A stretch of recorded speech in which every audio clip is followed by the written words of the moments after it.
Buenas tardes, es la señorita Farsen.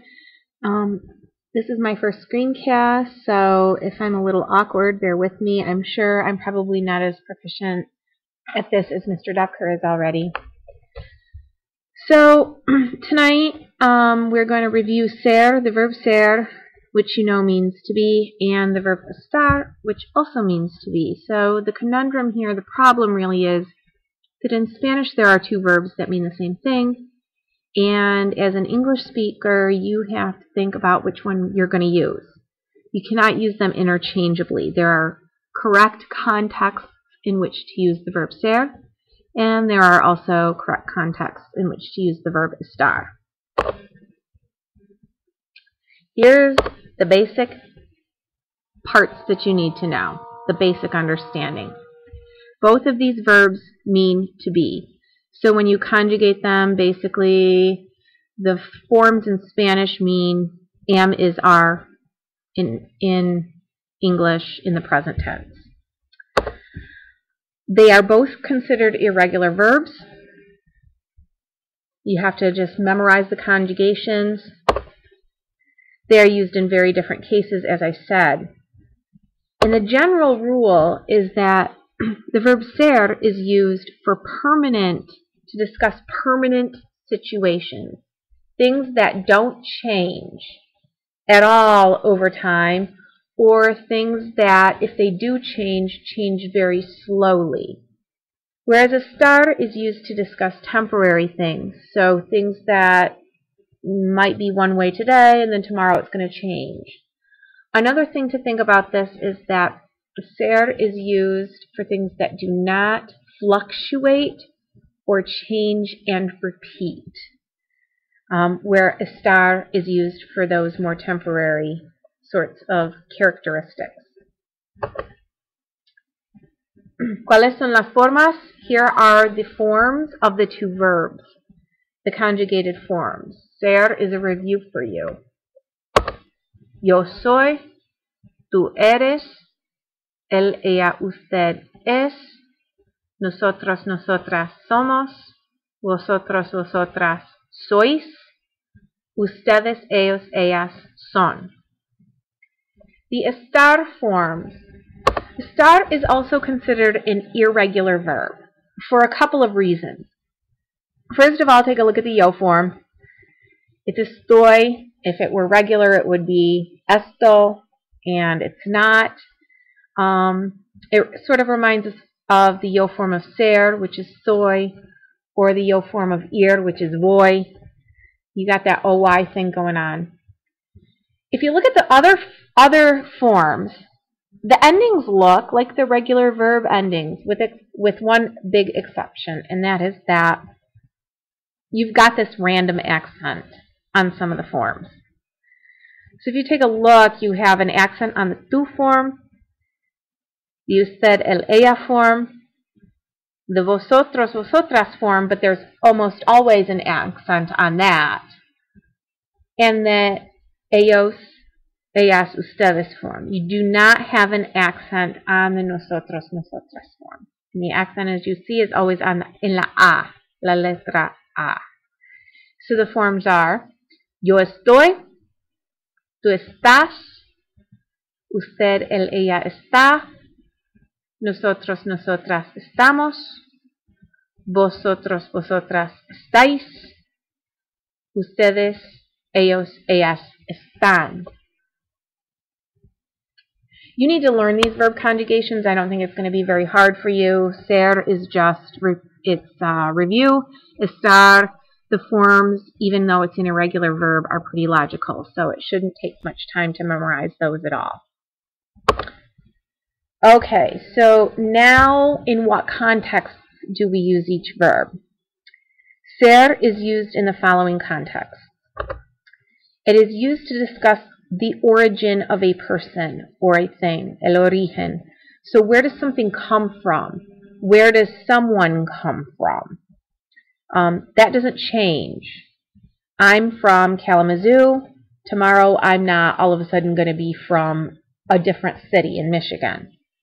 I'm always going to be from Kalamazoo.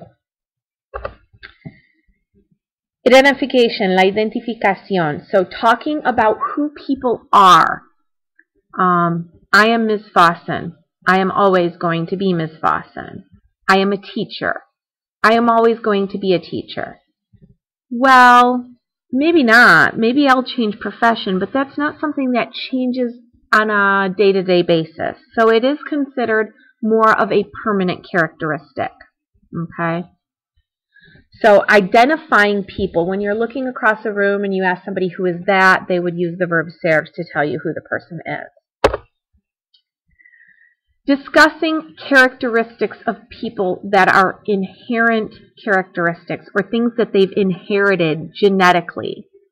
So talking about what people look like, their hair color, their height, talking about what personality people have.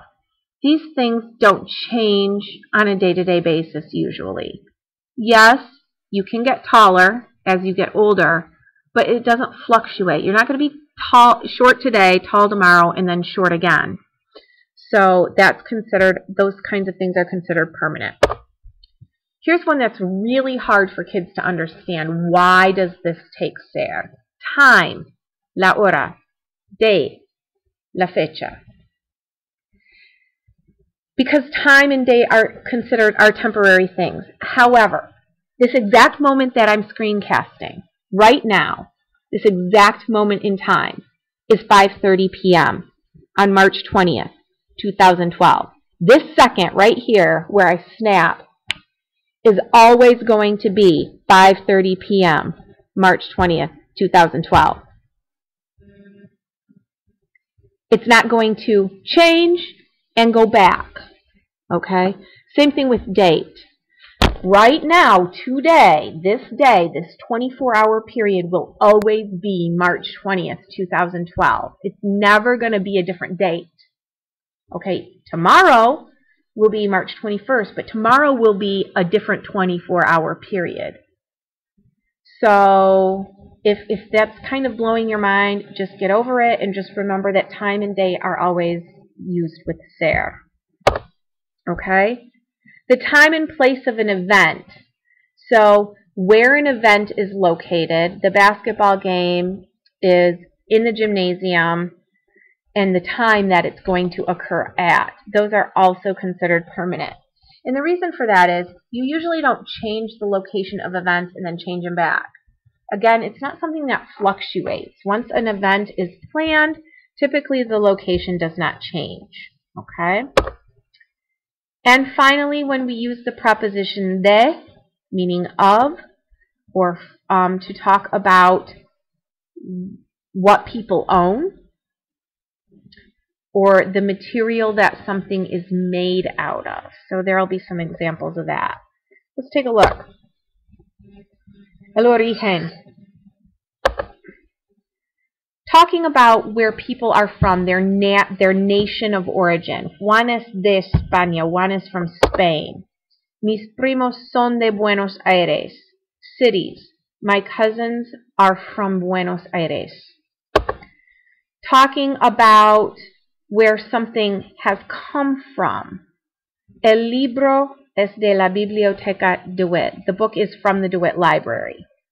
And also talking about giving nationality. So in the first two examples, I gave you the country or the city of origin. But in the last example, I'm giving you nationality. That also doesn't change. These things don't change. Nosotros somos estadounidenses. We are American. We're always going to be American. Sorry about the sounds.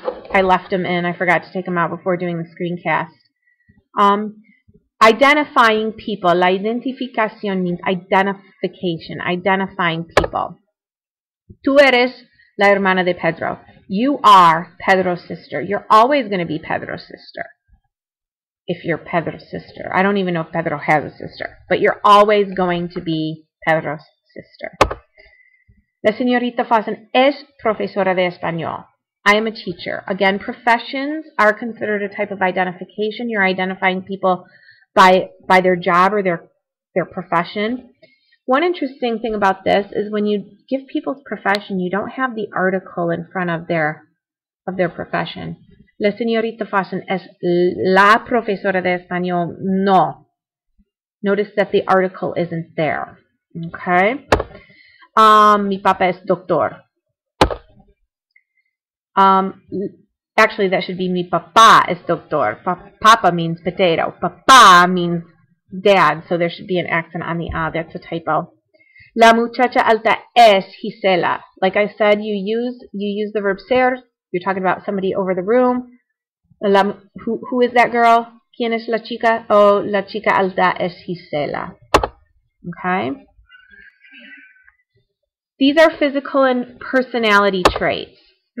So, yo soy mediana y castaña. I am of medium height, and I am brown haired. I am not gonna be short tomorrow. I'm not gonna be tall tomorrow. Okay? These things don't change quickly. Yes, I can dye my hair, but my inherent, genetically inherited hair color is brown. Okay? So it's a genetic trait. It does not change. Carmen y Pablo son jóvenes. Carmen and Pablo are young, teenagers. La clase de historia es muy interesante. History class generally is an interesting class. Okay? Here are examples using time and date, which you guys, this is fast. This is a review, so I'm going to go through this pretty quickly. ¿Qué hora es? Son las 3 de la tarde. Hoy es el 20 de marzo. Okay. When you're talking about an event where it's located or what time it's at, you also use the verb ser. La clase es a las 8. Class is at 8 o'clock. It's always at 8 o'clock. It's a scheduled event. La fiesta es en mi casa. The party's in my house. Where's the party? It's in my house. You're not going to change the location of the party and change it back and change it and change it. It's generally when you plan an event, that's the permanent location for the event. Los conciertos son en el parque. Concerts are in the park. Finally, last use of ser is for the preposition de. La preposición de. De is a preposition that means of. It also can mean from in some contexts. We talked about how we use this preposition to discuss possession, because in Spanish there's no such thing as an apostrophe. El libro es de María. The book is of Maria. We would say in English, the book is Maria's with an apostrophe S. Okay, so to use possession, the book isn't Maria's today and it's going to be somebody else's tomorrow, and then on, Thursday it's going to be Maria's again. That doesn't happen. And to talk about what materials things are made out of. El pupitre es de metal y plástico. The desk is made of, we would say made of, metal and plastic. I'm not going to walk into my classroom tomorrow and my desks are all of a sudden going to be made out of wood. It's a permanent trait. We'll stop right there because that ends. I'm going to stop there because that ends